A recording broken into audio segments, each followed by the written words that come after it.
My name is Michael Gutierrez with 606 Brokers. Many say that I have the best job in the world, and I couldn't agree more. As a native Chicagoan, I think I know a thing or two about the city that raised me, a city with 77 communities. And if you know anything of Chicago history, you'll know that it's known for its amazing people, and nothing fascinates me more than the people of this city and their stories. So join me in another episode of In Your Neighborhood with Mike the Realtor.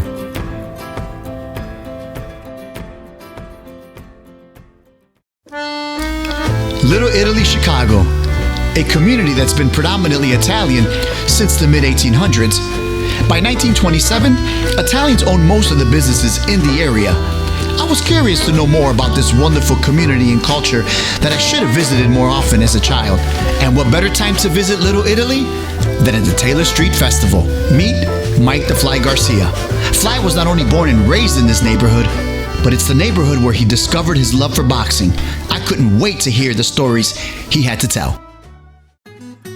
As Mike the Realtor, it's always been important to me that people know I genuinely care about our neighborhoods and our cultures. You see, throughout our city, it's the people's stories woven in the thread of each block that make Chicago so vibrant and inviting. I wanted to get out and meet some of them neighbors and hear some of them stories for myself. So it only makes sense to visit Little Italy's oldest hardware store. Hardware store's been here for 100 years. Home Depot has nothing on this.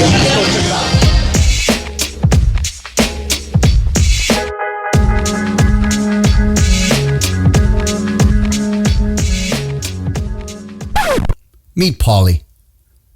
You see, Paulie isn't like the other guys that charge you $5 for a key that won't work or overwhelm you at the checkout aisle with some do-it-yourself anxiety attack. You know why? Because it was out of respect. Wait, where am I going with this? Oh, now I remember. Tell me a little bit of history. What's one thing that you can remember about Taylor Street, even as a kid? It's always been the best neighborhood in the city. You know what I mean? Because we had a lot at one time. Little Italy went from Western all the way to Halsted. But when the hospital came and the school came, it kind of closed us in a lot. But we still have, our heritage. For myself, here. being a North Sider and visiting Little Italy, I still consider Little Italy Halsted to Western. I know they do, but it's not that way anymore. Yeah, it's changed a lot. It's changed a lot. And we got more students here. Sure. Because of the availabilities of apartments. I never had an issue with anybody. It was always Cherugis is off limits. To anything that happens. And that was from my father, grandparents, the whole shot, I went to school with a lot of these guys. I went to Gordon Tech. Hey, he's a Gordon Tech Ram. Yeah, well, I graduated when the Ram, I think, was still a baby. But anyway, I went to school with a lot of these guys. And by that, how do you not become friends? That's right. That's right. Well, Paul, thank you for being part of Little Italy. Thank you for opening your doors. Paul, thank you, buddy. Thanks.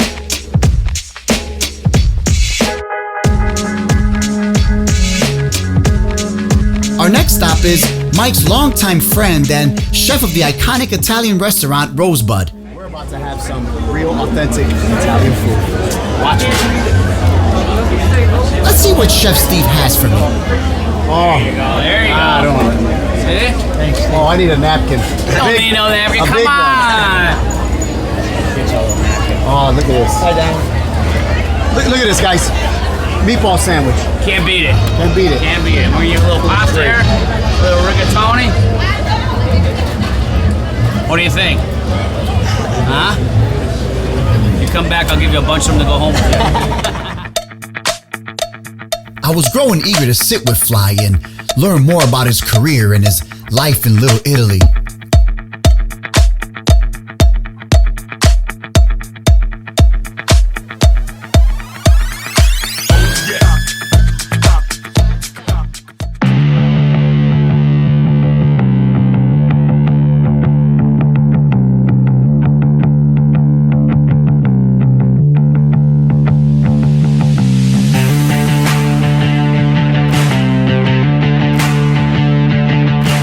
They called him Fly because of his quickness in the ring. He retired in 1998 with an impressive record of 26-0, two-time Golden Glove champion, and was recently inducted into the Illinois Boxing Hall of Fame. This is why.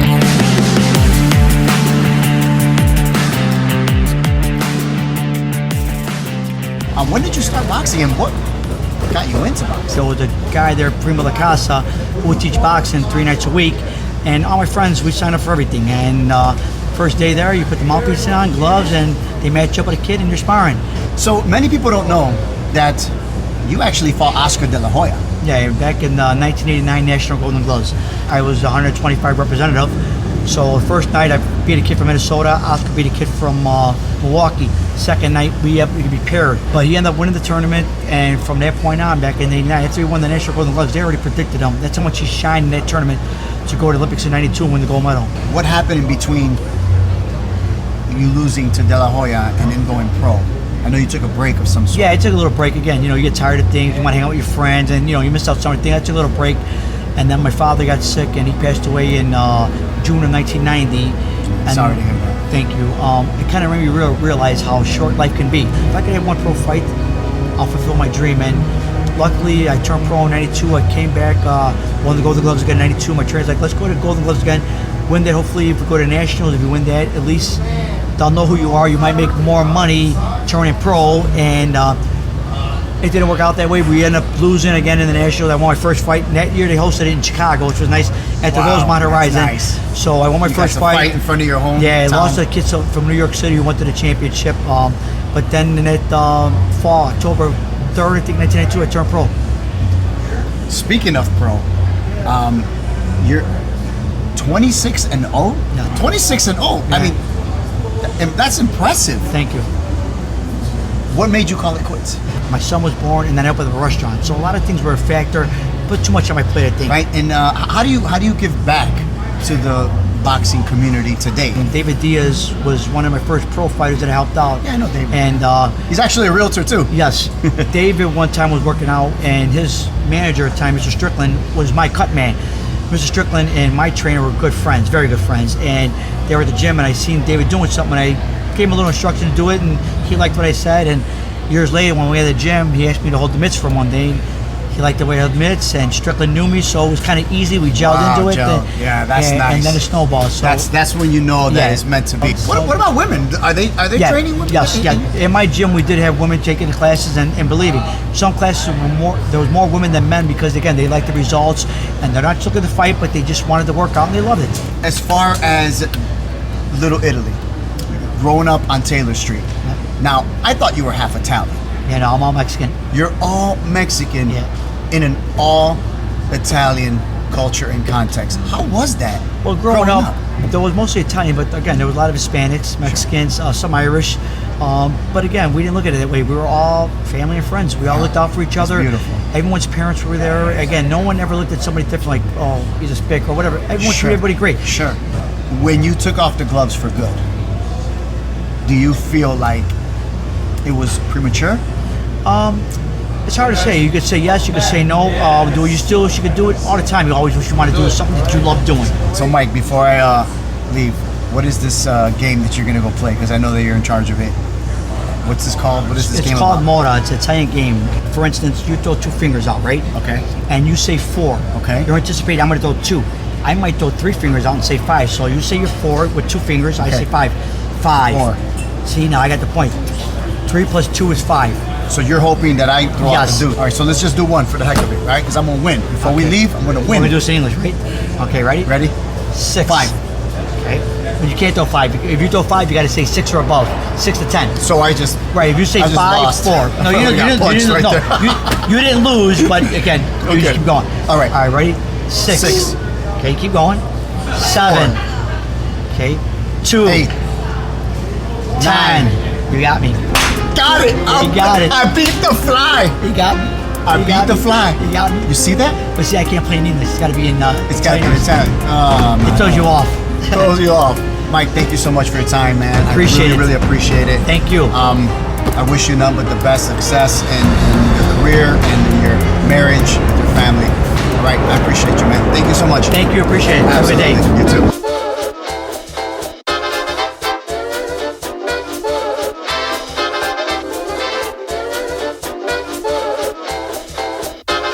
My visit to Little Italy was short, but to me, it's always time well spent meeting new people.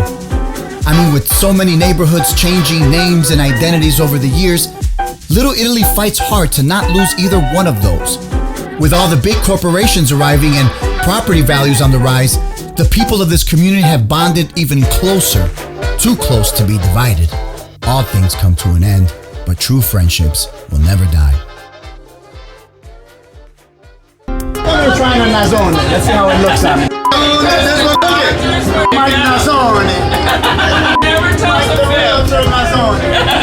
But when I come here, I feel Italian. Right. Because it's Latino also. no way. I was born in South America, Colombia. But I play in Italian. Look at that. Oh, you're good. Yeah, You're thank good. you. Bogota. Bogota. Yeah, I was born there. Yeah. So that's But I love the I was raised by Italians. Sure. Love Italian people, love the culture, the food, everything about it. That's awesome. It's really Me too. awesome. I mean, I'm from New York, so obviously I'm gonna say New York is the best. Watch the But Yankees. Chicago's definitely number 2. You know what I mean? That's like me. I gotta say that Chicago pizza's the best, right? Chicago pizza's the best. He would beg to differ.